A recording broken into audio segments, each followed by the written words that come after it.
Automatic textile cloth recycling মেশিনে ঝুট কাপড় থেকে তুলা তৈরির ব্যবসা। এবারে বিস্তারিত। সেলফএইড উদ্যোক্তা সংঘে আপনাদের স্বাগতম। সংগঠনের উদ্যোক্তা সহায়তা কার্যক্রম এসএমআইডিপির পক্ষ থেকে আজ দেখাবো কিভাবে অটোমেটিক টেক্সটাইল ক্লথ রিসাইক্লিং মেশিনে ঝুট কাপড় থেকে তুলা তৈরির ব্যবসা চালু করা যায়। এই ব্যবসা চালু করতে হলে দুটি জিনিস প্রয়োজন হয়: টেক্সটাইল ক্লথ রিসাইক্লিং মেশিন, 440 ভোল্টের বিদ্যুৎ লাইন। ঝুট কাপড় থেকে তুলা তৈরি একটি লাভজনক ব্যবসা।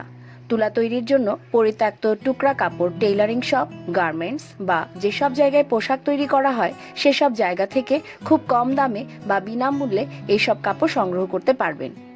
এবার ওই সব টুকরা কাপড় মেশিনের ইম্পোর্ট লাইনে দিয়ে দিতে হবে। তারপর মেশিন অটোমেটিক রিসাইক্লিং করে তুলায় পরিণত করবে। এই ব্যবসাটি চালু করতে ন্যূনতম 2000 ফিট জায়গার প্রয়োজন হবে। আপনারা ভিডিওতে যে তুলাগুলো দেখছেন তা এই মেশিনের তৈরি। এই মেশিনে ঘন্টায় 60 থেকে 70 কেজি এবং দিনে প্রায় 500 কেজি তুলা তৈরি করা সম্ভব। দেশীয় মেশিনের সম্ভাব্য মূল্য 2 লক্ষ থেকে 2,50,000 হতে পারে, তবে মানভেদে মেশিনের মূল্য কম বেশি হয়। ইন্ডিয়ান অথবা চায়না মেশিন হলে ভ্যাট ট্যাক্স সহ 4 থেকে 5 লক্ষ টাকা খরচ পড়বে।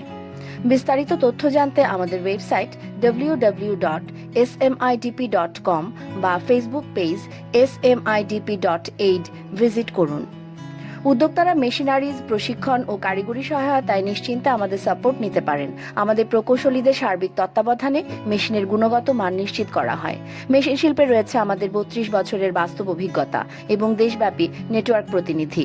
এসএমআইডিপি সেলফএইড ফাউন্ডেশনের উদ্যোক্তা উন্নয়নমূলক ক্ষুদ্র শিল্প সম্প্রসারণ ও মেশিন গবেষণা প্রকল্প, তাই গুণগত মান ও সার্ভিসে নির্ভর করা যায় শতভাগ।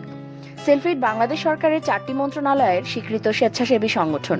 হাজারো উদ্যোক্তার মতো আপনিও সফল হতে পারেন এই মেশিনের শিল্প উদ্যোগে। নিউজ এতক্ষণ সাথে থাকায় ধন্যবাদ সবাইকে।